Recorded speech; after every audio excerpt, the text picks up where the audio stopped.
आप सभी विद्यार्थियों का इस नए वीडियो में हार्दिक स्वागत है। इस वीडियो में हम बात करेंगे शोध गंगा के बारे में। जैसे कि आप थोड़ा बहुत परिचित तो होंगे ही शोध गंगा।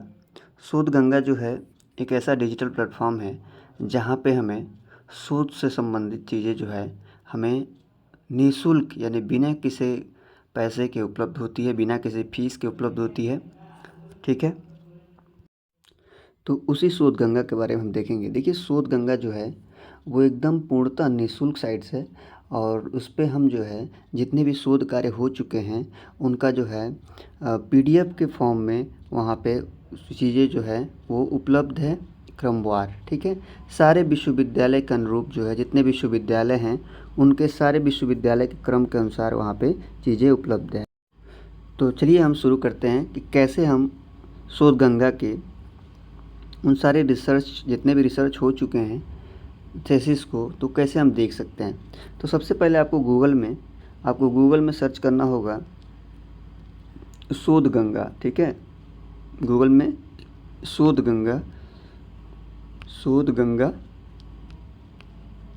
शोध गंगा करके आप जब सर्च करेंगे तो कुछ इस प्रकार जो इंटरफेस आएगा। तो पहला वाला जो दिख रहा होगा आपका शोध गंगा, ऐसा ये वाला आपका ये ऑफिशियल इसका साइट है। ठीक है, इसी पे हम क्लिक करेंगे। हो सकता हो कि थोड़ा सा अगर लेट लगे तो थोड़ा सा घबराइए नहीं, क्योंकि ये थोड़ा सा साइट अगर लेट चल रहा हो, थोड़ा जाम चल रहा हो तो इसकी वजह से थोड़ा सा खुलने में टाइम लगेगा। देखिए यहाँ पे अभी तक जो है थीसिस जो है वो इतना जमा हो चुकी हैं जो पूर्ण हो चुका है शोध कार्य, और सिनॉप्सिस जो है वो इतना आगे चल रहा है। ठीक है, स्क्रॉल करते हुए हम जब नीचे आएंगे तो आपके स्क्रीन पे कुछ इस प्रकार दिखाई देगा, जिसमें आप देख सकते हैं यहाँ पे जो है यूनिवर्सिटीज़ होंगे। आप इस जितने सारे यूनिवर्सिटीज़ हैं इस पे आप क्लिक करेंगे तो जितने सारे यूनिवर्सिटी का जो है थीसिस जो है उसमें जमा है, वो सारी चीज़ें यहाँ पे आपको दिखाई देगी क्रमवार। तो चलिए इसको हम शो कर लेते हैं, शो ऑल यूनिवर्सिटी। देखेंगे जितनी सारी यूनिवर्सिटीज़ है वो अल्फ़ाबेटिकली जो है क्रम से हैं, यानी ए से पहले जितना यूनिवर्सिटी है वो है, फिर बी से है, सी से है, डी से है। तो चलिए हम एक यूनिवर्सिटी को खोल के देख लेते हैं यहाँ पे। जैसे मैं यहाँ पे खोलूँगा एक यूनिवर्सिटी, यहाँ पे देख सकते हैं आप डी वाला ने गोरखपुर विश्वविद्यालय है। तो यहाँ पे हम एक बार सर्च कर लेते हैं गोरखपुर विश्वविद्यालय को। ठीक है, देखिए गोरखपुर विश्वविद्यालय हमने खोल लिया है। जैसे ही खोल के हम स्क्रॉल करते हुए नीचे आएंगे तो आपके सामने जो है वो बाकी सारे ये ईयर कंप्लीटेड लैंग्वेज पूछ रहा है, ये सारी चीज़ें। ठीक है, तो अब इधर आपका जो है डिपार्टमेंट पूछेगा कि आप किस डिपार्टमेंट यूनिवर्सिटी के जो है डिपार्टमेंट यूनिवर्सिटी आप किस डिपार्टमेंट में किस विभाग को खोज रहे हैं आप ये शोध कार्य। ठीक है, तो मान लीजिए मैं हिंदी की बात कर रहा हूँ यहाँ पे, तो आप देख सकते हैं। आप मैं हिंदी को एक खोलूँगा, यहाँ पे सारी चीज़ें लगी हुई हैं। जियोग्राफी है, department of geography, department of fine arts music, department of English, लेकिन हम यहाँ बात कर रहे हैं department of Hindi and modern Indian languages की मैं बात कर रहा हूँ। ठीक है, तो इसमें देखिए अभी 91 जो है अभी जमा है शोध कार्य को, तो हम यहाँ पे खोल के देखते हैं। तो ठीक है, जैसे इसे क्लिक करेंगे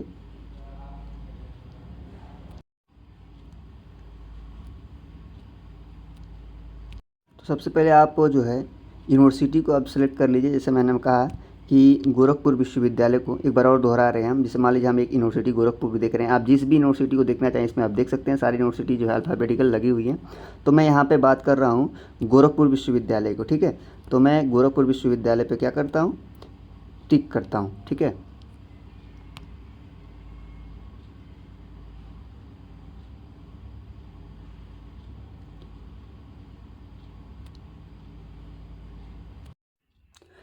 तो देखेंगे गोरखपुर विश्वविद्यालय खुल गया। अब वैसे ही खुल जाएगा, इधर आपको बहुत सारी चीज़ें दिखाई देंगी। डिस्कवर दिखाई दे रहा होगा, ईयर कंप्लीटेड दिखाई दे रहा होगा, लैंग्वेज दिखाई दे रहा होगा। अब यहाँ पे आपका जो मेरा मुख्य उद्देश्य है हम लोगों का, वो है हमारा अपना डिपार्टमेंट कौन सा हमारा विभाग का देखना है। वो सारे यहाँ पर लगे हैं, दिख रहा है यहाँ पर लिखा है डिपार्टमेंट्स इन यूनिवर्सिटी। ठीक है, तो हमें जिसका भी देखना है, botany, department of botany, department of biotechnology, department of ancient history, department of agriculture. ठीक है, इसी तरह आप स्क्रॉल करते हुए नीचे जाएंगे तो आपका जिस भी डिपार्टमेंट का ज़रूरत होगा आप वहाँ पे सर्च कर लेंगे। हम यहाँ बात करें एक डिपार्टमेंट खोल देखते हैं, department of Hindi and modern language. ठीक है, हम इसको खोल के देखेंगे हम। ठीक है, एक मिनट, हम इसको department of Hindi and modern language को खोलेंगे। तो देख सकते हैं हमने department of Hindi and modern languages को खोला। इसमें आप देख सकते हैं आपके सामने जो है वो दिखाई दे रही होंगी कुछ 4 चीज़ें, जैसे upload date, title, researcher and guides. ठीक है, यानी जिस अपलोड किया हुआ डेट दिखाई दे रहा होगा, किस दिन ये अपलोड किया गया है, और टाइटल यानी आपका जो है शीर्षक लगा हुआ है। जो भी हम लोग हिंदी का शोध कार्य करते हैं ना, वो सारे यहाँ शीर्षक लगे हुए हैं, देख लीजिए आप। और रिसर्चर जो रिसर्च किए हैं उनका नाम यहाँ पे है। ठीक है, जैसे आप लोग रिसर्च करते हैं तो आप लोगों का नाम लिखते हैं ना, उसी उनके रिसर्चर का नाम है। और यहाँ पे उनके गाइड सर हैं, जो भी उनके गाइड रहे हैं, जो रिसर्च कार्य को पूर्ण करवाए हैं उनके। ठीक है, अब मान लीजिए हमको यहाँ पे किसी एक का जो है हमको देखना है खोल के। ठीक है, कि कैसे रिसर्च होता है, कैसे क्या होता है। ठीक है, तो चलिए हम एक को पहला खोल देख लेते हैं। आगे की रचनाओं में बौद्धिकता और समवेदनशीलता। ठीक है, इसको हम खोल के देखेंगे।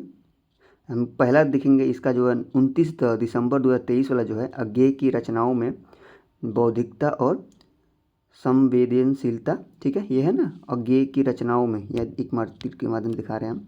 अज्ञेय की रचनाओं में बौद्धिकता और संवेदनशीलता जो है ये इनका हम खोल के देखेंगे कि कैसा है। ठीक है, किस तरह वो शोध कार्य किए हैं ये। तो चलिए हम इसको खोल के देखते हैं, अज्ञेय की रचनाओं में बौद्धिकता और संवेदनशीलता को। देखिए खुल गया। इसके बाद आपको जो है इसमें कुछ इस प्रकार से दिख रहा है। देखिए कुछ डिटेल्स आएंगे इनफिलिबिट की तरह से, इसको हटा देंगे आप। देखिए ठीक है, अब ये जो है टाइटल आप फिर से आप देख लीजिए। यहाँ टाइटल जो है अज्ञेय की रचनाओं में संवेदनशीलता, अज्ञेय की रचनाओं में बौद्धिकता और संवेदनशीलता। रिसर्चर का नाम यहाँ है, उनके गाइड सर का नाम इधर है। ठीक है, इधर कब कंप्लीट किए हैं वो है, यूनिवर्सिटी का नाम है इधर। ठीक है, उसके बाद ये डिपार्टमेंट लगा हुआ है। तो अब देखिए यहाँ पे मेन हम लोग का जो कार्य है वो ये रहा है, ये टाइटल पेज, जिससे हम मान लीजिए खुल के देखना है टाइटल पेज कैसे बनाई है। तो इस पर ओपन पर क्लिक कर देंगे हम। ठीक है, तो इस पर आप डाउनलोड कर लेंगे तो ये टाइटल दिख जाएगा कि टाइटल देखिए किस तरह ये टाइटल बनाई है। ठीक है, तो ये कुछ इस प्रकार है। ठीक है, फिर हम बैक करके आएंगे, सर्टिफिकेट देख लेंगे सर्टिफिकेट किस प्रकार बना है। ठीक है, एक एक करके हम इस बार के देखिए किस प्रकार ये सर्टिफिकेट बना है। आपको हम जूम करके दिखा रहे हैं, छोटा करके देख रहे हैं, एक एक चीज़ें करके देख रहे हैं इसमें किस तरह ये बना है। ठीक है, देखिए बहुत ही अच्छे तरीके से सुव्यवस्थित तरीके से इसमें बना हुआ है और अपलोड किया गया है। ये जो है बिल्कुल निःशुल्क है हमें अपने आप को समझने के लिए, किस प्रकार ये बनेगा, किस प्रकार शोध कार्य होता है। ठीक है, और ये बहुत बढ़िया इलेक्ट्रॉनिक प्लेटफॉर्म है, जिससे हम क्या करते हैं निःशुल्क, बिना किसी कर दिए, बिना किसी फीस के हम जो है आसानी से समझ सकते हैं, देख सकते हैं। ठीक है, इसी प्रकार आप देख सकते हैं, सर्टिफिकेट देख लिया हमें। प्रकथन देखना है तो प्रकथन पे आप क्लिक करेंगे, डाउनलोड कर लेंगे और यहाँ खुलेगा। देखिए प्रकथन है, एक एक चीज़ों को आप देख सकते हैं किस प्रकार प्रकथन लिखा जाता है। ठीक है, फिर बैक कर लेंगे हम। मान लीजिए कि आप इंडेक्स देखना चाहते हैं, इंडेक्स इन्होंने कैसे भरा था, डाउनलोड कर लेंगे। तो आप देखिए विषय अनुक्रम आपने इन्होंने इस प्रकार भरा है। देख रहे हैं कितना आसान है आज के समय में। अगर आपके पास इंटरनेट है और उसका सदुपयोग आप करेंगे तो हर जगह आपका उसको लाभ मिलेगा। देख रहे हैं आप विषय अनुक्रम किस प्रकार शोध कार्य इन्होंने किया है। ठीक है, इसी प्रकार मान लीजिए चैप्टर क्या है, चैप्टर 1 में क्या लिखी है इन्होंने चैप्टर का जो है, तो डाउनलोड कर लेंगे फिर।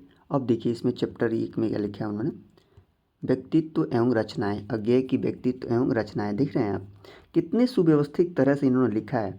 यही सुव्यवस्थित तरह से हमें भी लिखना होता है, अपने लघु शोध प्रबंध का जो कार्य कर रहे हैं उसी तरह हमने करना होता है। फ़र्क ये है कि ये पीएचडी की हैं तो इनका जो है शोध कार्य थोड़ा सा बड़ा होता है, और अब हम जो लघु शोध प्रबंध है एमए वालों में, उनका थोड़ा सा क्या है, लघु है, छोटा है।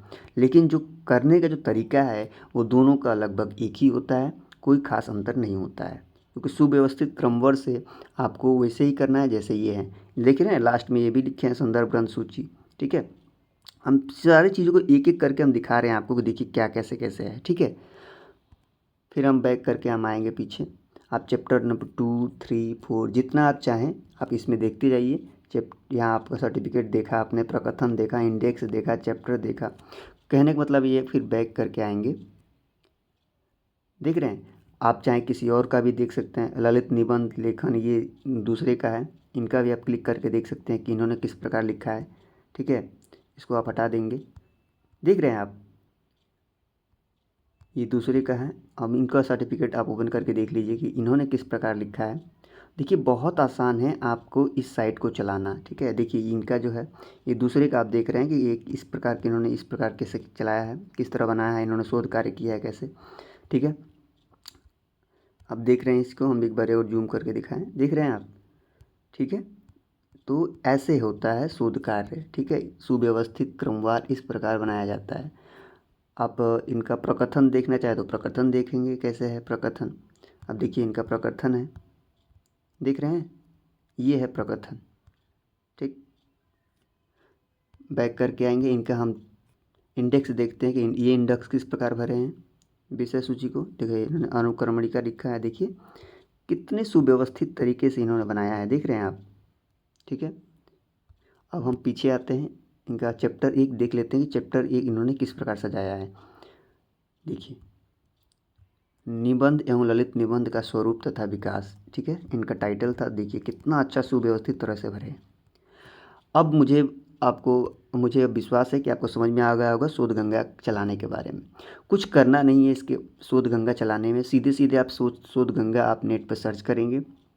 शोध गंगा सर्च करने के बाद अब आप शो ऑल यूनिवर्सिटी पे क्लिक करेंगे और अपना जो भी है सब अल्फ़ाबेटिकल सारे यूनिवर्सिटीज़ लगी हुई हैं, आपके यूनिवर्सिटी का जो भी है, ए से है, बी से है, शुरुआत जो भी है उस यूनिवर्सिटी को सर्च कर लेंगे। और आप अपने डिपार्टमेंट में जाएंगे, किस डिपार्टमेंट में हैं आप, जियोग्राफी है, हिस्ट्री है, पॉलिटिकल है, ठीक है, आपका हिंदी है, संस्कृत है, जिस भी है उसका आप डिपार्टमेंट में जाएंगे। डिपार्टमेंट में जाने के बाद आप जो भी आप शोध कार्य, जितना भी शोध कार्य है इस प्रकार आपका लगा होगा, इस डिपार्टमेंट ऊपर लिख के आ जाएगा। मान लीजिए आ जाएंगे तो इस प्रकार डिपार्टमेंट लिखा आएगा और ठीक उसके नीचे जो है title, upload date, title, researcher, ठीक है, और उसके बाद उनके गाइड सर का नाम लगा होगा इसमें। ठीक है, और आप अपने टाइटल के हिसाब से एक एक करके खोल के सारे पीडीएफ को देख सकते हैं।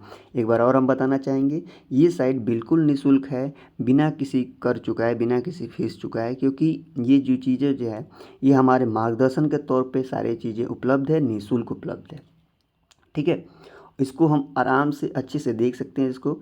तो इस वीडियो में हमने क्या देखा कि इस वीडियो में हमने सीखने का प्रयास किया कि एमए शोध परियोजना का जो कार्य लगा है, जो भी एमए कर रहे होंगे उनको पता होगा कि 3rd सेमेस्टर में ये लगा हुआ है।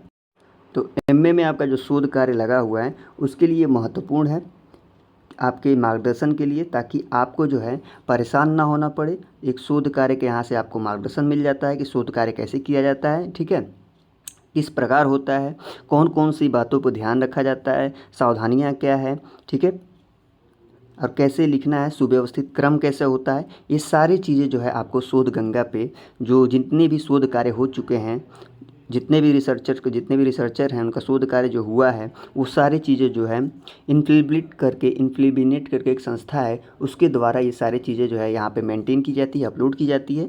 ठीक है, तो उनके द्वारा जो है, जो संस्था इन्फ्लिबिनेट करके है उनके द्वारा ये चीज़ें जो है क्या की जाती है, अपलोड की जाती है, संचालित की जाती है, ठीक है, मेंटेन की जाती है और हमारे लिए ये उपलब्ध होता है बिल्कुल निःशुल्क, बिना किसी कर के। तो आप चाहे एमए 2nd सेमेस्टर में हो, 1st सेमेस्टर में हो, 3rd सेमेस्टर में हो, यानी 1st, 2nd, 3rd, 4th किसी भी सेमेस्टर में हो, तो आपका ये शोध कार्य जरूर लगा होगा 5वां पेपर। तो आप इसमें अच्छे से देख लेंगे, समझेंगे इसको और इस शोध गंगा को चलाना सीखेंगे। आप 1 से 2 बार आप ट्राई करेंगे तो आप इसको चलाना सीख जाएंगे खुद से कि कैसे चल रहा है, कैसे कहाँ हमको ढूंढना है। पहली बार अगर चला रहे हैं तो समस्याएं थोड़ी सी उत्पन्न होंगी, इसमें कोई संदेह नहीं है, लेकिन 2 बार 3 बार जब आप अभ्यास करेंगे तो शोध गंगा को आप क्या कर लेंगे, आसानी से चलाना सीख जाएंगे। क्योंकि मोबाइल चलाना तो कोई कोचिंग किए नहीं है तो फिर भी आप चला लेते हैं ना अच्छे से, ठीक उसी प्रकार शोध गंगा को चलाना आप अच्छे से सीख जाएंगे।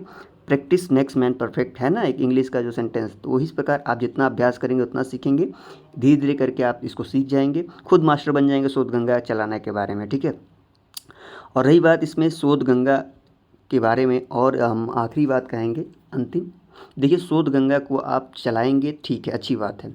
उसके बाद चलाने के बाद आपको बस चलाना ही नहीं है, अभ्यास भी करना है। ठीक है, कि आपको ये तो डिजिटल प्लेटफॉर्म पे आपको लिखना है, तो लिखेंगे कैसे, उसका आप अभ्यास तो रब पे करना ही पड़ेगा, ठीक है। आपके टॉपिक के हिसाब से आप उसको बनाइए, लिखिए, उस पर चिंतन करिए, तब जाकर आपका शोध कार्य जो है वो पूर्ण होगा, ठीक है। क्योंकि अकेले 100 नंबर का शोध कार्य है तो जाहिर सी बात है उस पर आपको मेहनत भी ज़्यादा करना पड़ेगा, ठीक है। तो ये वीडियो के माध्यम से हमको यही बताना था कि शोध कार्य जो है वो शोध गंगा के द्वारा आप शोध कार्य को कितना आसान बना सकते हैं, किस प्रकार आसान बना सकते हैं, शोध गंगा आपको किस प्रकार सहायक सिद्ध होगा, इसी को हमको बताना था, जो हम वीडियो के माध्यम से आपके पास बताने का प्रयास किए, आपके समक्ष ये वीडियो को रखने का प्रयास किए। फिर हम मिलेंगे अगले वीडियो में, तब तक के लिए धन्यवाद। जय हिंद।